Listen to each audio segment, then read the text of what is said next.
Good morning friends, welcome back to HN English classes. आज फिर से हम आपके लिए लेकर आए हैं रीड की क्लास और उसमें फिगर ऑफ स्पीच और फिगर स्पीच में लेकर आए हैं हम आपके लिए एलिट्रेशन और दूसरा है एसोनेंस। तो आज हम इन दोनों का तुलनात्मक रूप से इस क्लास में अध्ययन करेंगे, इन दोनों के बारे में डिस्कस करेंगे। लेकिन अपनी क्लास शुरू करने से पहले आप सभी को नव वर्ष की हार्दिक शुभकामनाएं। आप सभी के जो लक्ष्य हैं, जो इच्छाएं हैं, वे सभी पूरी हो इस नई वर्ष 2025 में। इन शुभकामनाओं के साथ हम अपनी क्लास शुरू करते हैं और हमारी एसचंद इंग्लिश क्लास में आप सभी का स्वागत है। और एसचंद इंग्लिश क्लास की तरफ से आप सभी को नव वर्ष की फिर से बहुत बहुत हार्दिक शुभकामनाएं। Thank you so much. अब शुरू करते हैं अपनी क्लास। देखिए दोस्तों, एलिट्रेशन और एसोनेंस ये दोनों ही जो लिटरेचर है उस लिटरेचर की डिवाइस है और हम इन दोनों को फिगर ऑफ स्पीच कहते हैं। ये दोनों ही फिगर ऑफ स्पीच हैं, ये लिटरेचर की डिवाइस है। लेकिन ये जो डिवाइस है ये लिटरेचर की साउंड डिवाइस है, इनको हम साउंड डिवाइस कहते हैं। कहने का मतलब ये है कि हमारी पोट्री के अंदर जो साउंड के बारे में जो डिस्कस होती है, जो साउंड के बारे में बताया जाता है, वो ये दो हमारी एलिट्रेशन और एसोनेंस हैं जो एक दूसरे की एक दूसरे की अपोजिट है। तो किस तरह से एक तरह से इनको अपोजिट के रूप में लिया जाता है, कैसे, तो आइए बात करते हैं। एलिट्रेशन एलिट्रेशन क्या होता है? तो देखिए, एलिट्रेशन जो होता है ये एक रिपीटिशन है कंसोनेंट साउंड का। किसी पोएट्री के अंदर किसी पंक्ति में दो या दो से अधिक शब्दों में और कंसोनेंट साउंड जो सेम कंसोनेंट साउंड होती है, यानी एक ही व्यंजन ध्वनि का बार बार आना, यानी कि सेम कंसोनेंट साउंड का रिपीटिशन होना एलिट्रेशन कहलाता है। अब ये जो सेम कंसोनेंट साउंड होती है, ये कंसोनेंट साउंड सेम होती है और ये सेम कंसोनेंट साउंड किसी लाइन के जो शब्द होते हैं उन शब्दों के शुरू में आ सकती है, उन शब्दों के बीच में आ सकती है या उन शब्दों के अंत में आ सकती है। तो कहने का मतलब ये है, जो हमारा एलिट्रेशन होता है इसमें जो सेम कंसोनेंट साउंड होती है वो शब्दों के शुरू, मध्य में और अंत में किसी भी जगह आ सकती है और उसी को हम एलिट्रेशन बोलते हैं। तो आइए एक एग्जांपल के माध्यम से आपको समझाते हैं। जैसे कि एक एग्जांपल है, a set on a mat wearing a hat. तो यहाँ हम देखते हैं कैट वाला वर्ड, सेट वर्ड है एक, मैट और दूसरा हमारा हैट। तो इन चारों वर्ड के अंदर चारों जो वर्ड्स हैं ये, इनमें देखिए अंत में एक टे, यानी टी से टे की ध्वनि निकल रही है, टे की साउंड आ रही है। कैट टे, यहाँ पर भी, यहाँ सेट, यहाँ भी टे, मैट, यहाँ भी टे और वियरिंग ए हैट, यहाँ भी टी से टे। तो इस तरह से ये जो चारों वर्ड्स हैं, इन चारों वर्ड्स के अंत में टे की सेम ध्वनि है, यानी टे टे टे सेम साउंड है और इसका रिपीटिशन हो रहा है, तो इसे हम एलिट्रेशन कहते हैं। तो यहाँ एलिट्रेशन है। नेक्स्ट एग्जांपल में देखते हैं, she sells sea shells by the sea shore. तो यहाँ हम देखते हैं शी यानी कि से, सेल्स यहाँ भी से, बोलने में से, सी सेल्स तो यहाँ भी से आ रहा है, बाय द सी शोर यहाँ भी से। तो कहने का मतलब से आ रहा है, ये भी चारों वर्ड्स में से आ रहा है। तो से ध्वनि सेम है, यहाँ इससे मतलब ये है कि ये से वाला है लेकिन व्यंजन की ध्वनि सेम निकल रही है से। तो यहाँ से ध्वनि आने से और इसका रिपीटिशन होने से एलिट्रेशन है।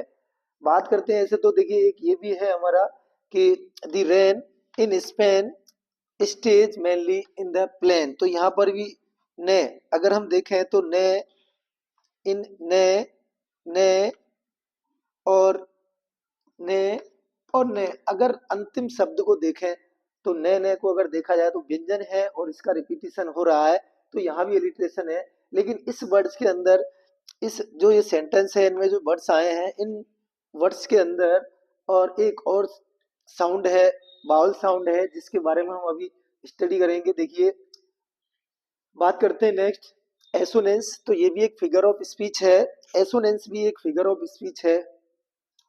और जो एसोनेंस है ये भी एक साउंड डिवाइस है।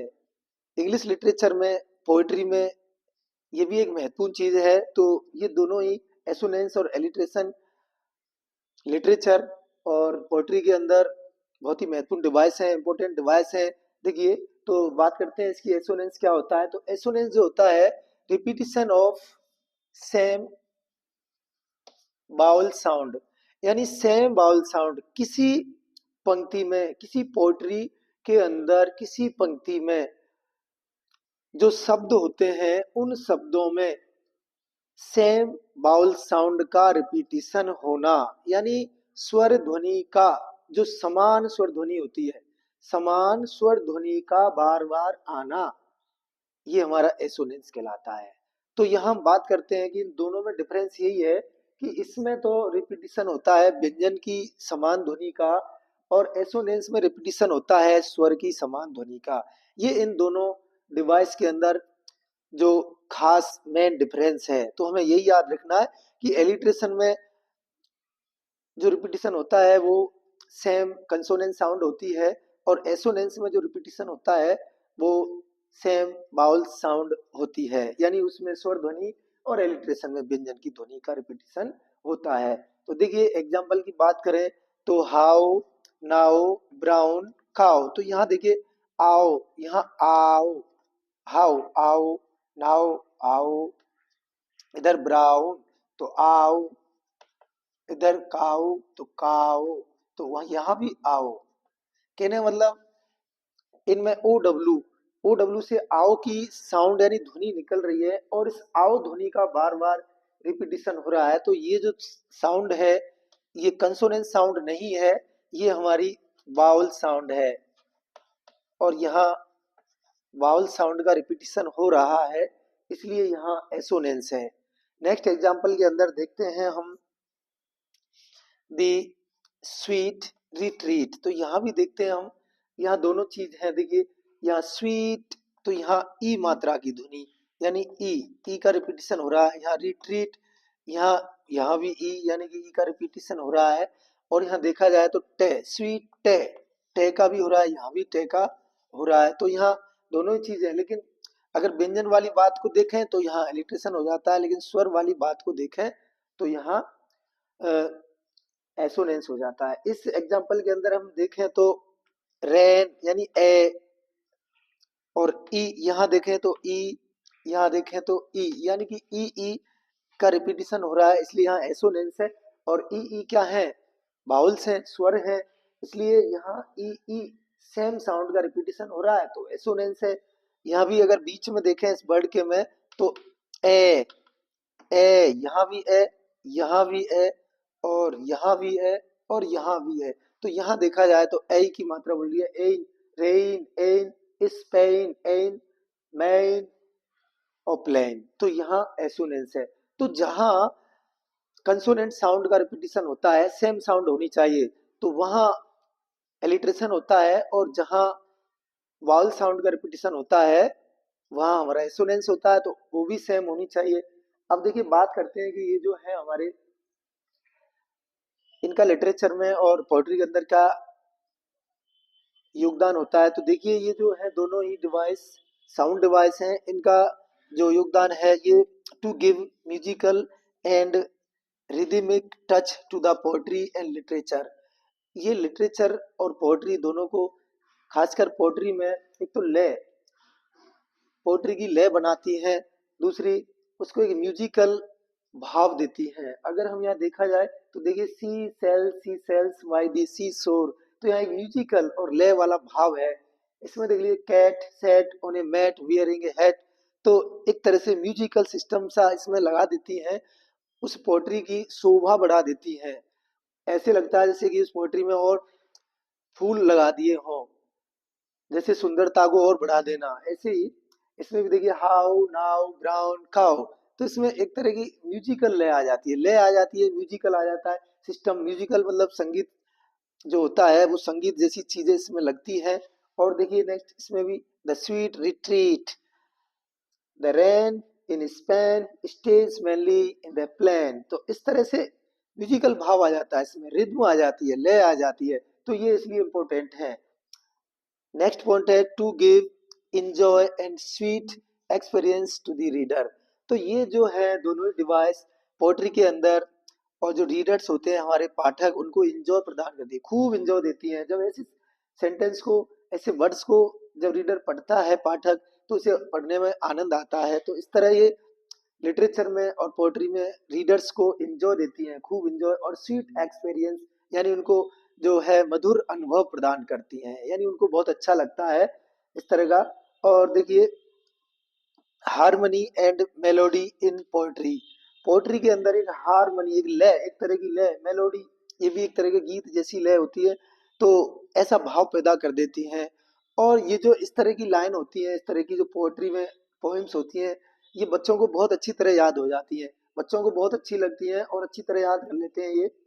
और देखिए, जो हमारा लिटरेचर है उस लिटरेचर के अंदर मूड और एटमॉस्फेयर, यानी इस तरह का एक म्यूजिकल जैसा एक वातावरण पैदा कर देती है, एक ऐसा वातावरण बना देती हैं। तो इस तरह से ये हमारी एलिट्रेशन और एसोनेंस दोनों डिवाइस जो है साउंड डिवाइस हैं, और इनका हमने यहाँ डिस्कस किया। और देखिए, एक बार फिर मैं आपको दोनों के बारे में थोड़ा सा और बता देता हूँ कि एलिट्रेशन जो है वो सेम साउंड ऑफ कंसोनेंस, यानी व्यंजन की समान ध्वनि का रिपीटिशन होता है। और एसोनेंस जो होता है वो सेम साउंड ऑफ बाउल्स, यानी स्वर, जो समान स्वर ध्वनि होती है उनका रिपीटिशन होता है। तो दोनों में यही अंतर है, ये व्यंजन और वो स्वर की ध्वनि होती है। और ये इनके एग्जाम्पल्स हैं, तो इन एग्जाम्पल्स को अच्छी तरह याद रखिए। और दोनों में जो डिफरेंस है ये भी हमें याद होना चाहिए कि what is the difference between alliteration and assonance.